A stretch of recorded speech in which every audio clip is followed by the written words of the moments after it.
onde Paulo mesmo estava dizendo que ele se esforçava para ter uma boa consciência diante de Deus e diante dos homens. Em Atos 23, também 1, ele vai dizer: tenho andado diante de Deus com toda a boa consciência até o dia de hoje. Então, Paulo, um homem chamado para pregar o evangelho, um homem direcionado pelo Espírito Santo, então ele fazia de tudo para ter uma boa consciência diante de Deus, fazendo aquilo que o Senhor ordenava a ele. Amém? Então vamos continuar então, irmãos. Vamos ler, pastor pode ler para a gente do 27, pastor pode ler até o 32. O 21, Atos 21. Pode ler até o 40, porque o horário já está um pouco estendido, que aí eu comento a respeito dessa parte. Quando já estavam por findar os 7 dias, os judeus vindos da Ásia, tendo visto Paulo no templo, alvoroçaram todo o povo e o agarraram, gritando: Israelitas, socorro! Este homem que por toda parte ensina todos a serem contra o povo, contra a lei e contra este lugar. Ainda mais introduziu até os gregos no templo e profanou este recinto sagrado. Pois antes tinham visto Trófimo e Éfeso em sua companhia na cidade, julgavam que Paulo o introduzira no templo. Agitou-se toda a cidade, havendo concorrência do povo. E agarrando Paulo, arrastaram-no para fora do templo e imediatamente foram fechadas as portas. Procurando eles matá-lo, chegou ao conhecimento do comandante da força que toda Jerusalém estava amotinada. E então este, levando logo soldados e centuriões, correu para o meio do povo. Ao verem chegar o comandante e os soldados, cessaram de espancar Paulo.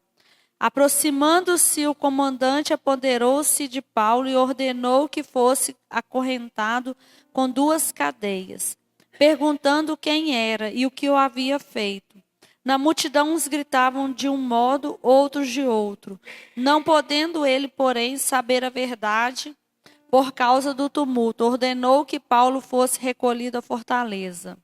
Ao chegar às escadas, foi preciso que os soldados o carregassem por causa da violência da multidão, pois a massa de povo seguia gritando: mata-o! E quando Paulo ia sendo recolhido à fortaleza, disse ao comandante: é-me permitido dizer-te alguma coisa? Respondeu ele: sabes o grego? Não és tu, porventura, o egípcio que há tempos sublevou e conduziu ao deserto 4.000 sicários? Respondeu-lhe Paulo: eu sou judeu, natural de Tarso, cidade não insignificante da Cilícia, e rogo-te que permitas falar ao povo. Obti a permissão. Paulo, em pé à escada, fez com a mão um sinal ao povo. Fez-se grande silêncio, e ele falou em língua hebraica, dizendo: Amém? Então nós vamos ver que Paulo ele vai ser preso, ele está em Jerusalém. Eu gostaria de relembrar Atos 20, a partir do versículo 22, onde ele diz assim, Paulo: e agora, constrangido em meu espírito, vou para Jerusalém, não sabendo o que ali me acontecerá, senão que o Espírito Santo de cidade em cidade me assegura que me esperam cadeias e tribulações.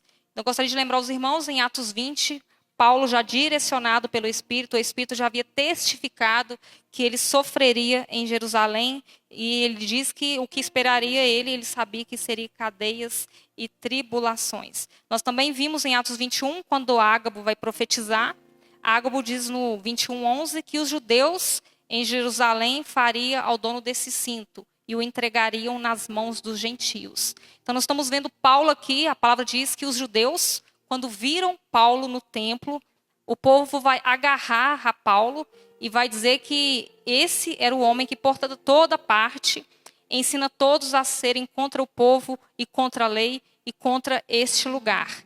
E eles vão dizer que Paulo havia introduzido até grego no templo e profanado o templo. Porque eles dizem que no versículo 29, pois antes tinham visto Trófimo, o Efésio, em sua companhia na cidade, e julgavam que Paulo o havia introduzido no templo. Então observe o versículo 29, esses judeus, ao ver Paulo no templo, a palavra diz que eles pensaram que Paulo havia introduzido Trófimo no templo. E quando nós vamos ver, irmãos, no templo lá de Jerusalém, havia um pátio onde os gentios, os estrangeiros, podiam ficar, e as áreas internas eram proibidas para eles. E eu até havia pesquisado, dizem que havia uma separação e havia avisos, dizendo que se porventura algum gentio ultrapassasse, ele poderia ser morto. Pode falar, irmão.